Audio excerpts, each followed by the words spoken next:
Owen Reed dropped his supply bag onto the metal table with a heavy thud. His back hurt from hauling cargo containers all day, and his stomach had been growling for the past 2 hours. The food court on Hub Station Meridian smelled like 100 different worlds all cooking at once. Some smells were good, some made him want to hold his breath. He bought a large meal from the Earth food vendor. Roasted chicken, mashed potatoes with gravy, and mixed vegetables. Real food, not the synthetic stuff most haulers ate to save credits. Owen believed in treating himself after a hard day. He found an empty table near the back and sat down with a satisfied grunt. The food court was packed with aliens from every corner of the galaxy. Blue-skinned Centaurians in their fancy robes, the insect-like Krillians clicking their mandibles as they ate, even a few other humans scattered around. Everyone minded their own business. That was the unwritten rule in places like this. Owen had just taken his third bite when he noticed her. She stood about 10 feet away, partially hidden behind a support column. Her scales were a dull bronze color, not shiny like they should be. She was tall, maybe 7 feet, with wings folded so tight against her back they almost disappeared. Her eyes were fixed on his plate. Not on him, just the food, a flame wing. Owen had seen a few before, but never this close. They were rare in civilized space. Most people considered them dangerous. Too primitive, too unpredictable. This one looked young, maybe equivalent to a human in their early 20s. She took a small step forward, then stopped. Her clawed hands fidgeted nervously. Owen could see her throat move as she swallowed. He kept eating, pretending not to notice, but he watched from the corner of his eye. It took her almost 5 minutes to work up the courage. She approached slowly, like she expected him to yell or throw something. Her voice came out quiet and rough, like she had not used it much lately. "Excuse me, human." She spoke in broken common tongue, the trade language most species used. "When you finish, can I have your leftovers?" The conversation at nearby tables stopped. Heads turned. A few aliens laughed. Owen heard someone mutter the word beggar in Centaurian. Another alien made a disgusted sound and moved to a different table. Owen looked up at her properly for the first time. Her eyes were amber-colored with vertical slits for pupils. Those eyes held something he recognized: desperation, pride fighting against hunger. He had seen that look before, a long time ago, in a mirror. He looked down at his half-eaten meal, then back at her, then at his meal again. Without saying a word, Owen pushed the entire tray across the table toward her. She stared at it, confused. Her head tilted slightly, the way a confused animal might. Owen stood up. The chair scraped against the floor. Every eye in the food court was on them now. He walked back to the Earth food vendor and ordered another meal. The same thing. Large portion. The vendor, an older human woman, gave him a knowing look but said nothing. Owen paid with his credit chip and waited. The food court had gone completely silent. He could feel hundreds of eyes watching. When his order was ready, he carried the tray back to the table and sat down across from the flame wing girl. She had not moved, had not touched the food. She just stood there, frozen, staring at the tray like it might explode. "These are not leftovers," Owen said clearly. He picked up his fork and started eating his own meal. "This is your meal." "I got my own." Her mouth opened slightly. No sound came out. "You going to stand there all day, or are you going to eat?" Owen asked between bites. He did not look at her directly. Something told him that direct eye contact might make her run. Slowly, carefully, she sat down. Her wings rustled. She picked up the fork like she was not sure what to do with it. Then she stabbed a piece of chicken and brought it to her mouth. The first bite was slow. The second was faster. By the third, she was eating like someone who had not seen food in days, maybe weeks. She tried to maintain dignity, tried to eat slowly, but her body betrayed her need. Owen ate his own meal at a normal pace. He did not stare, did not comment, just ate like this was the most normal thing in the world. A well-dressed Centaurian merchant walked over. His robes shimmered with expensive thread. His face held contempt. "Human, you should not encourage beggars," the Centaurian said loudly. "If she wants to eat, she should enter proper service. There are companies that would take her species. For the right price." Owen finished chewing before he responded. He put his fork down slowly and looked up at the Centaurian. "Where I come from," Owen said in a calm voice, "we decided a long time ago that nobody should have to sell themselves just to survive. We fought wars over it, bad wars. So no, I do not think she should enter service. I think she should eat. The Centaurian's face darkened. Your human sentiment is foolish. This is how the galaxy works. Resources for labor. Nothing is free. The meal was not free, Owen replied. I paid for it. What she does after eating is her business, not yours. The merchant made a disgusted sound and walked away, muttering in his own language. Other aliens whispered to each other. Some looked approving. Most looked confused. A few humans in the crowd were smiling. Owen went back to eating. Across from him, the flame-wing girl had slowed down. She was staring at him now with those amber eyes.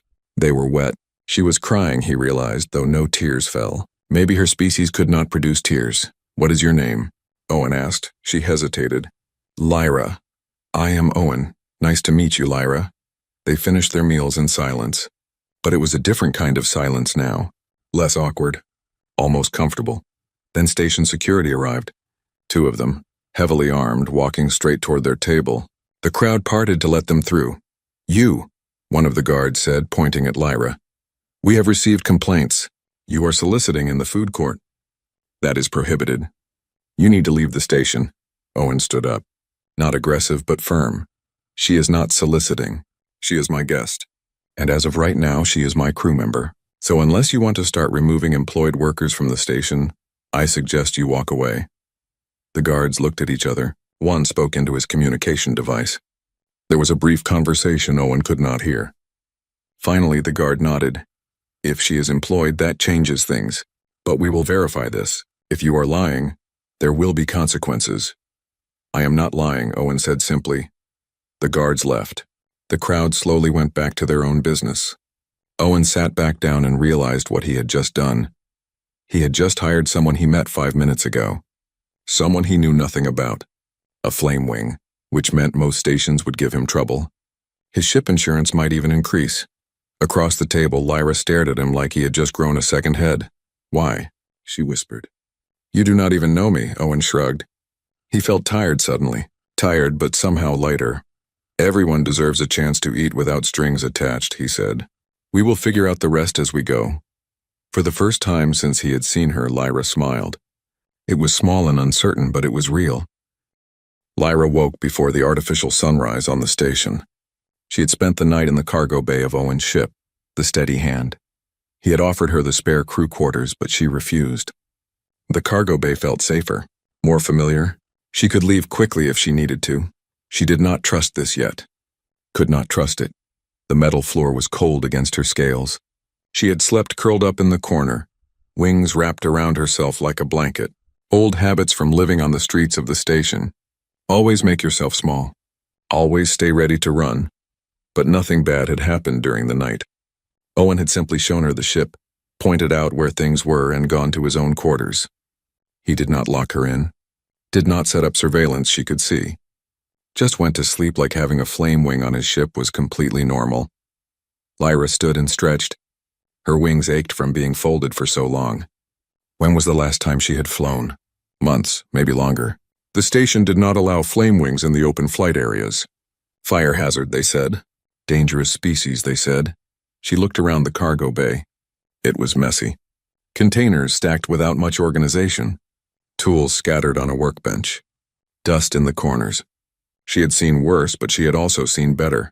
Her claws itched to fix it, to organize. To prove she was worth keeping around, Lyra started working. She moved quietly, careful not to wake Owen. She reorganized the containers by size and weight, cleaned the tools and arranged them properly, swept the dust into a collection bin. By the time she heard footsteps on the deck above, she had transformed half the cargo bay. Owen appeared at the top of the stairs. His hair stuck up in odd directions. He wore a simple shirt and pants.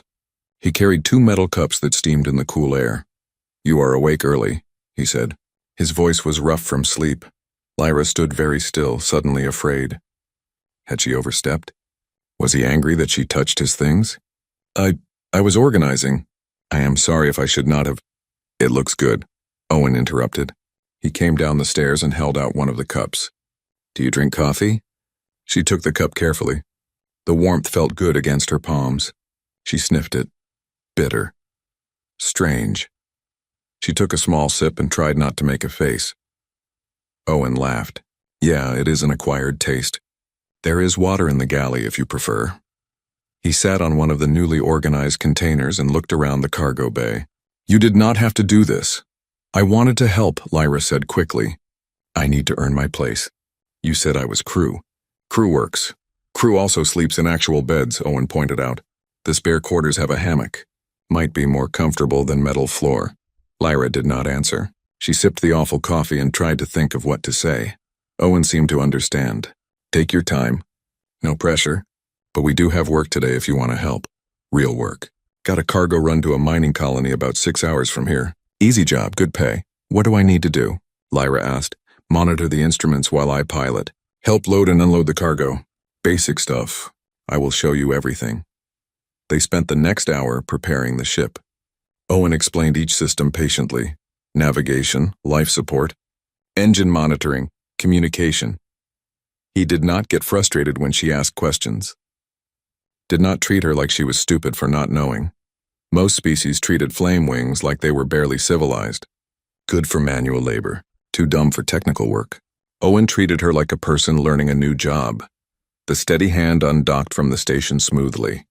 Lyra sat in the co-pilot seat and watched the stars.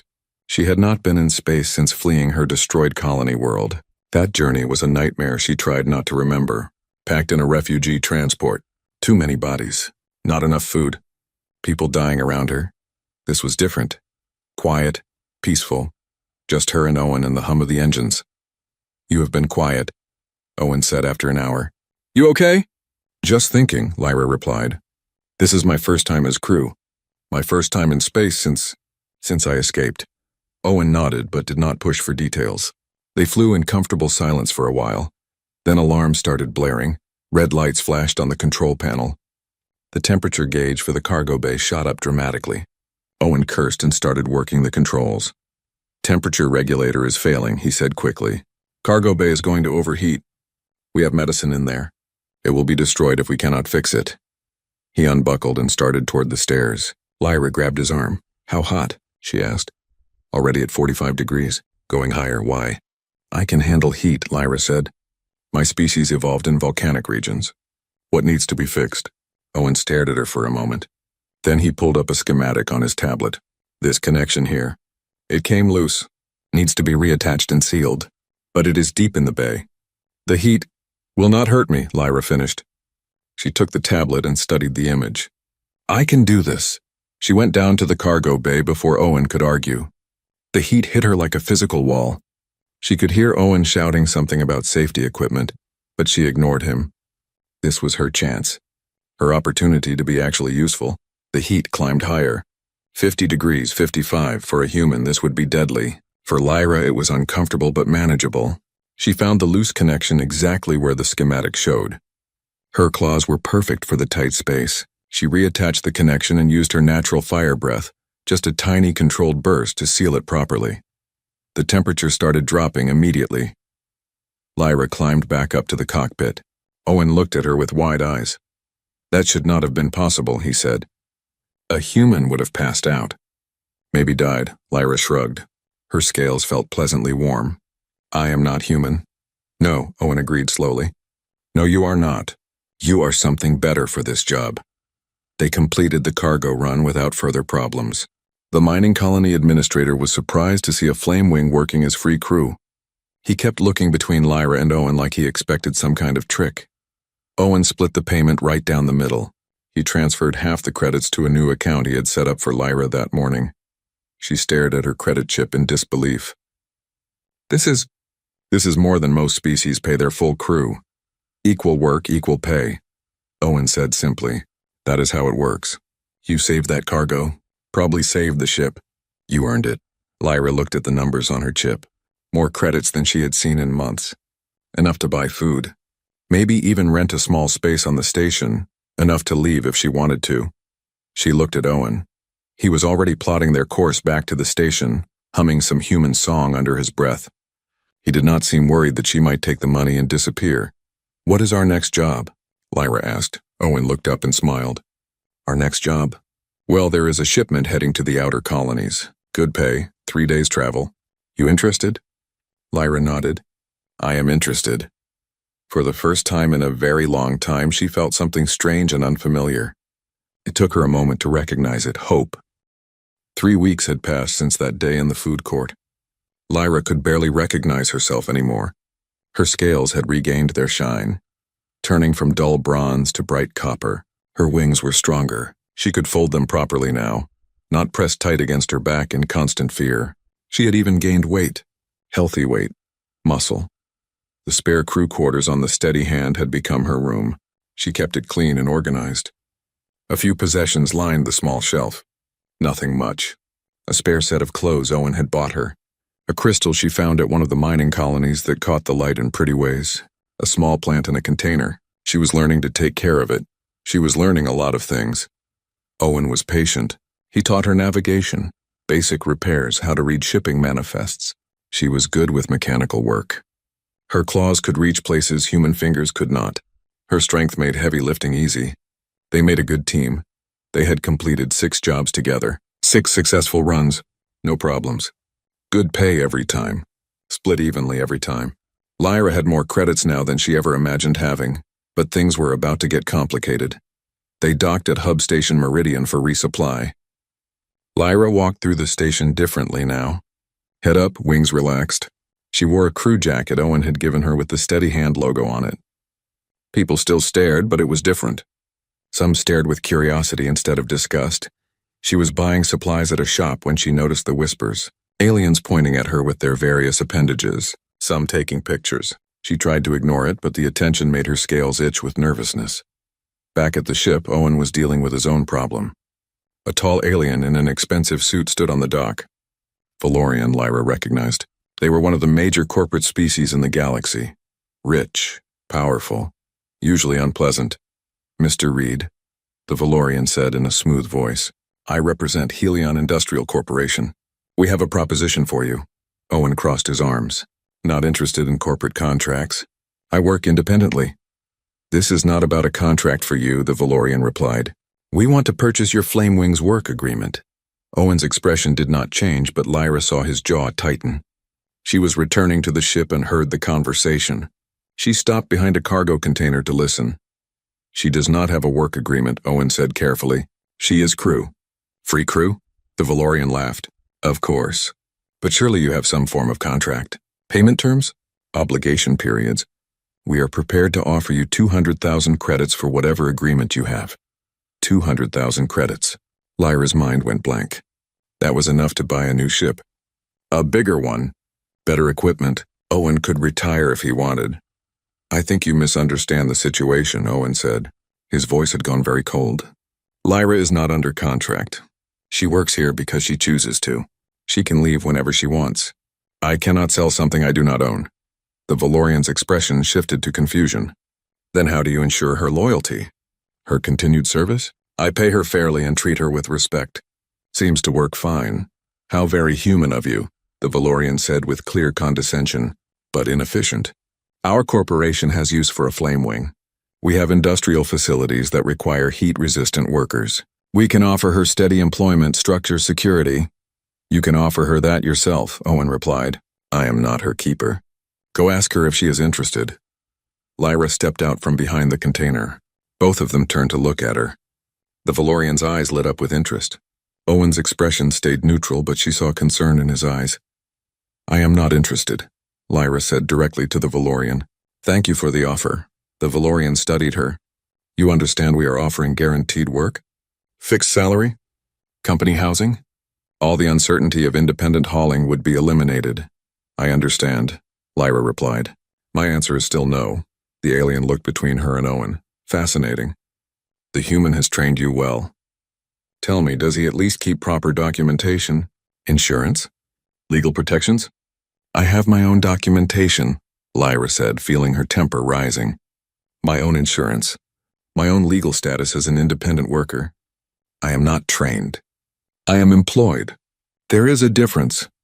The Valorian's professional mask slipped slightly. I see. Well, the offer remains open if you change your mind. 200,000 credits, Mr. Reed. Think about it. He left. Owen and Lyra stood on the dock in silence. You should have taken it, Lyra said quietly. Owen looked at her sharply. What? 200,000 credits. That is enough to buy a new ship. Better equipment. You could— Stop, Owen interrupted. Just stop. I am not selling you because there is nothing to sell. You are a person, not cargo. But I heard what he said. Industrial facilities. They would probably send me to work in hazardous zones, refineries, smelting plants, places where other species need expensive protection, but I would not. Lyra's voice cracked. You have already done so much for me. If you could make your life better. My life is fine, Owen said firmly. Better than fine. We have a good thing here. We work well together. Why would I mess that up for credits? Because that is how the galaxy works, Lyra said. Everyone trades. Everyone uses what they have to get ahead. I am valuable now. The video from the food court made me famous. Companies want to use that. You could too. I would understand. Owen was quiet for a long moment. Then he did something unexpected. He sat down right there on the dock and gestured for her to sit too. Let me tell you a story, he said. When I was in the military, I had a squad. Good people. We went through a lot together. One day, command offered me a promotion. Officer position, good pay, comfortable posting, but I would have to leave my squad. Transferred to a different unit. Did you take it? Lyra asked. No, because my squad was not just work. They were family, and you do not sell out family for a promotion. You do not trade people for credits, even when it makes financial sense. Even when everyone says you are stupid for not taking the deal. He looked at her directly. You are crew, but more than that, you are a friend. And I do not sell my friends. Ever. Lyra felt that strange wetness in her eyes again, the tears that would not fall. I am not leaving either, she said. Just so you know. Other people have made offers. Some flame-wing groups want me to join them, say I should not work with humans, that I am betraying my species. But I am not going anywhere. You do not owe me anything, Owen said. I know, Lyra replied. That is exactly why I am staying. They sat together on the dock as other crews moved around them, loading cargo, making deals, living their lives. Neither of them knew that this conversation had been recorded, that the Valorian had been streaming the whole interaction to his corporate superiors. Neither of them knew that their simple loyalty to each other was about to cause much bigger problems. But for now, they just sat together, two people who had become friends, who had chosen each other not because they had to, but because they wanted to. Sometimes in a galaxy built on transactions, that was the most revolutionary thing of all. The message appeared on Owen's communication screen at 3 a.m, station time. He was not asleep. He had been staring at the ceiling of his quarters for an hour, unable to stop thinking. The message was anonymous. No sender information. Just text, you made powerful people angry. Watch your back. Owen deleted it. Then another one came. And another. By morning, he had received 15 threatening messages. Some were vague. Some were specific. One included a detailed list of accidents that could happen to small cargo ships in deep space. He did not tell Lyra. Not yet. He did not want to worry her, but she noticed anyway. She always noticed. You look tired, she said over breakfast in the small galley. Bad dreams? Something like that, Owen replied. He pushed his food around his plate. The egg suddenly did not look appealing. Lyra's amber eyes studied him. You are lying. You are bad at lying, Owen sighed. He pulled up his communication screen and showed her the messages. She read through them silently. Her scales seemed to lose some of their shine. This is because of me, she said quietly. This is because corporations do not like being told no. Owen corrected. Not your fault. We should take a break. Stay on the station for a while. Let things cool down. We have bills to pay. The ship needs maintenance. We need work. As if the universe was listening, a job offer came through. Mining consortium. Human-operated, which was unusual. The pay was excellent. Almost too good. The route went through the ash belt, an unstable asteroid field that most haulers avoided. Owen stared at the offer. Every instinct he had said it was a trap. But they needed the credits. Station authorities had started charging them extra inspection fees. Docking costs had mysteriously doubled. Economic pressure. Someone was trying to squeeze them out. We are taking this job, Owen said. Lyra looked at the route. The ash belt is dangerous, I know. But I also know this ship. She is old, but she is tougher than she looks. Military surplus. I installed extra shielding when I bought her. We will be fine. He did not sound convincing even to himself. They departed the station 6 hours later. The steady hand moved through normal space without problems. Owen kept checking the scanners. Nothing unusual. Maybe he was being paranoid. Maybe the job was legitimate. They were 2 hours into the ash belt when Lyra spotted them. 3 ships, she said, pointing at the scanner. They just appeared. No transponder signals. Owen's military training kicked in immediately. Strap in. This is going to get rough. The ships decloaked fully. Pirate vessels. Heavily armed. They moved to surround the steady hand in a triangle formation. A communication request came through. Owen accepted it. A scarred face appeared on the screen. Species was hard to identify. Too many cybernetic modifications. Cut your engines. Surrender your cargo and the flame wing. Do this and you live. Not happening, Owen replied. He cut the communication and threw the ship into a hard turn. The steady hand dove between 2 asteroids. Weapons fire lit up the space behind them. Owen flew like he was still in the military, using every trick he remembered. The ship groaned under the strain. They are hurting us, Lyra said. She had pulled up a tactical display, trying to push us away from the station. Deeper into the belt. I know. Hold on. Owen aimed the ship directly at the largest asteroid in sight. Lyra's claws dug into her seat. At the last second, he pulled up and over. 2 of the pirate ships followed. One was not fast enough. It clipped the asteroid and spun away, trailing debris. 2 left, Owen said. His hands were steady on the controls, but sweat ran down his face. The pirates were better pilots than he expected. They stayed on him, matching every move. Weapons fire got closer each time. I have an idea, Lyra said suddenly. But it is dangerous. We are already in danger. What is your idea? The engines. If I override the safety locks, I can push them past normal limits. We would be faster. But the heat would be extreme. Too much for you. Owen understood immediately. You would have to do it from inside the engine compartment. Yes, that is insane. The temperature would kill most species. Good thing I am not most species. Another impact shook the ship. Shields at 40%. They did not have time to argue. Do it, Owen said. Lyra unbuckled and ran. Owen focused on flying, trying to keep them alive long enough for her plan to work. He heard her over the internal communication. I am at the engine. Opening the safety panel now. The steady hand shuddered. More weapons fire. Shields at 25%. Overriding locks.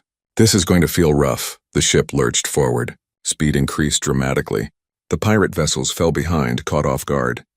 Owen used the burst of speed to weave deeper into the asteroid field where the bigger ships could not follow safely. They lost one pursuer in the maze of rocks. The last one was persistent. Better pilot. Smaller ship. It stayed with them. Then a direct hit struck the steady hand. Alarm screamed. Hull breach in Section 3. Life support failing. Lyra, Owen shouted. I'm okay. Engine room is sealed.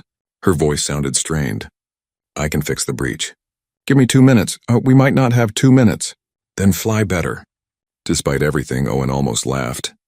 He pushed the damaged ship through impossible maneuvers. Shields failed completely. Another hit would be catastrophic. 90 seconds. The pirate ship lined up for a kill shot. 60 seconds. Owen saw a narrow gap between 2 spinning asteroids.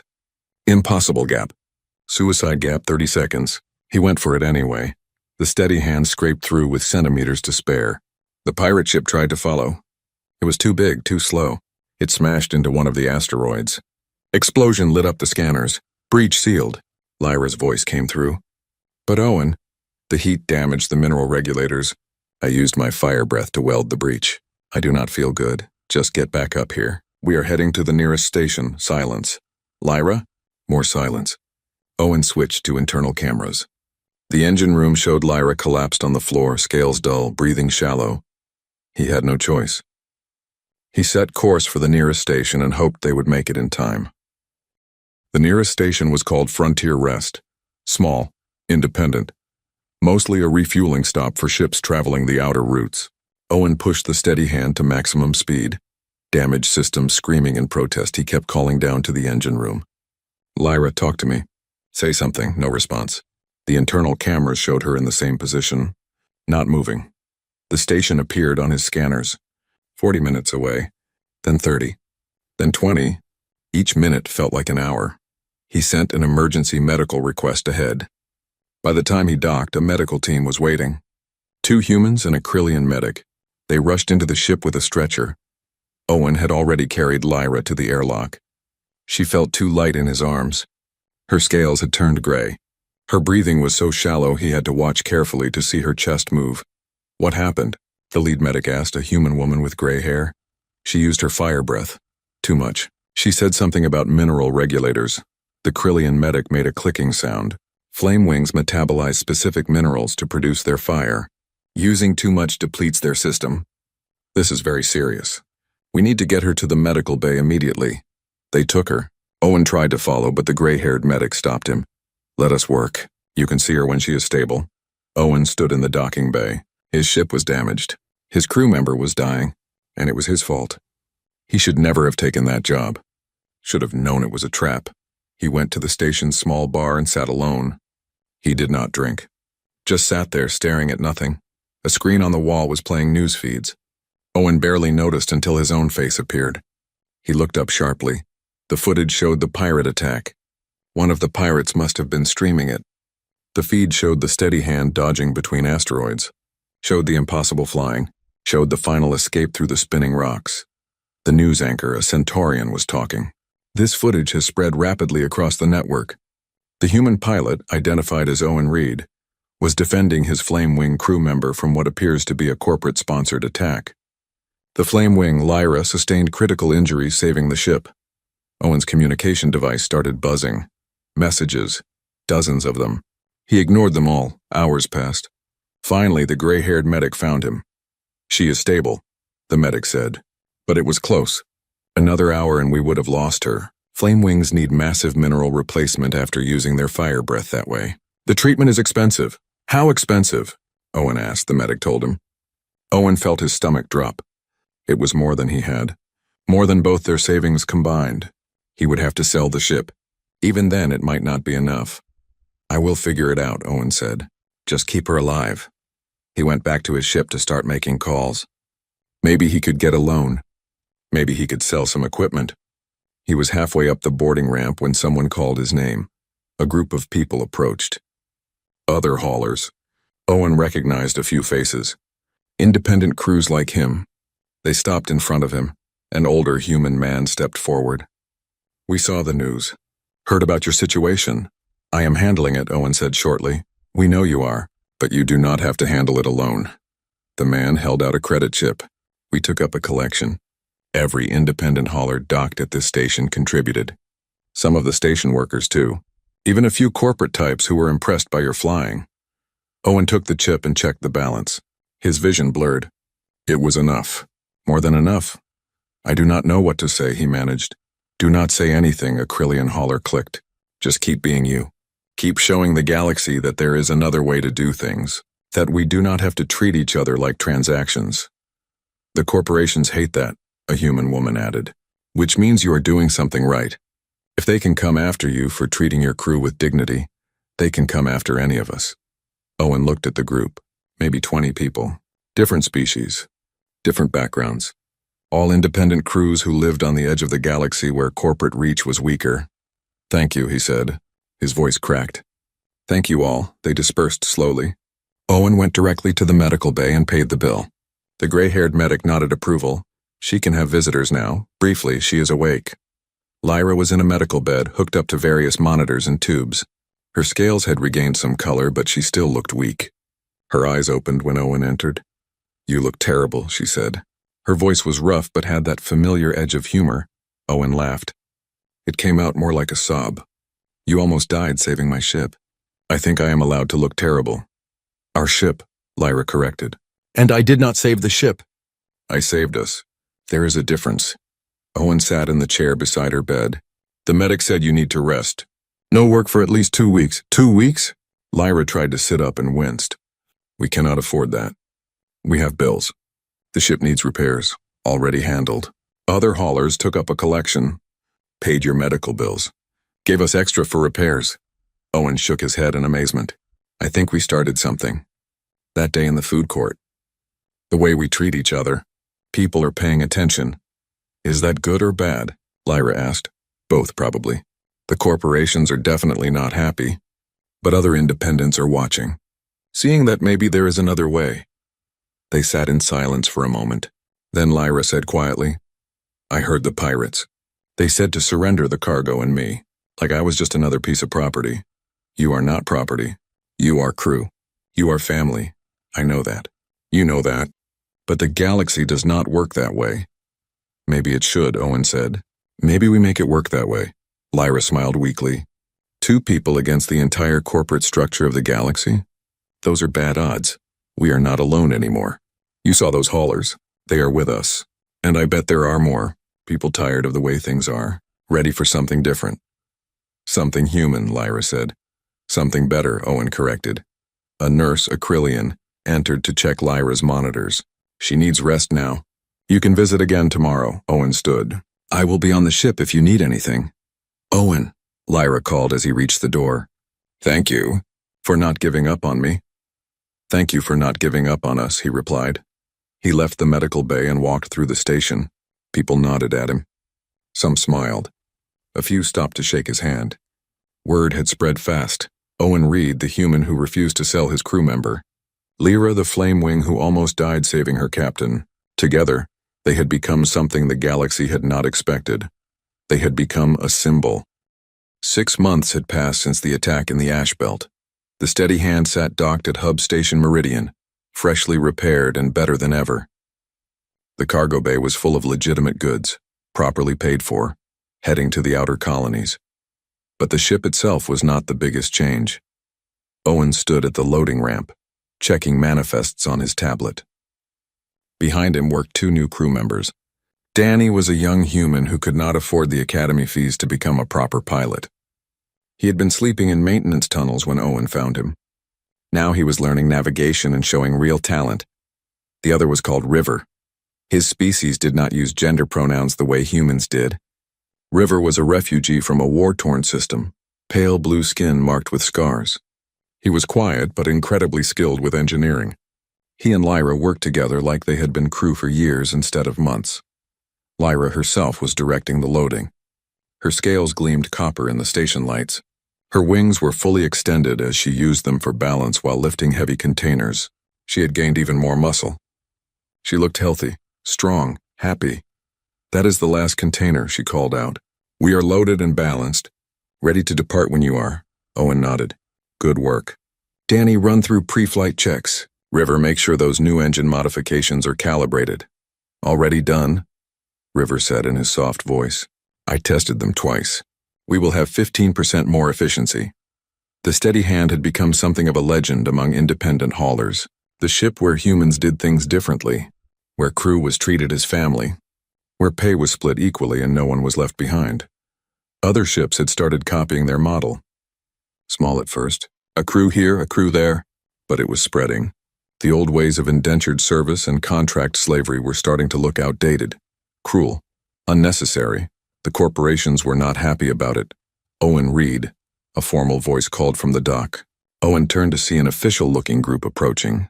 Station administrators, legal representatives. A few he recognized as corporate lawyers. "Can I help you?"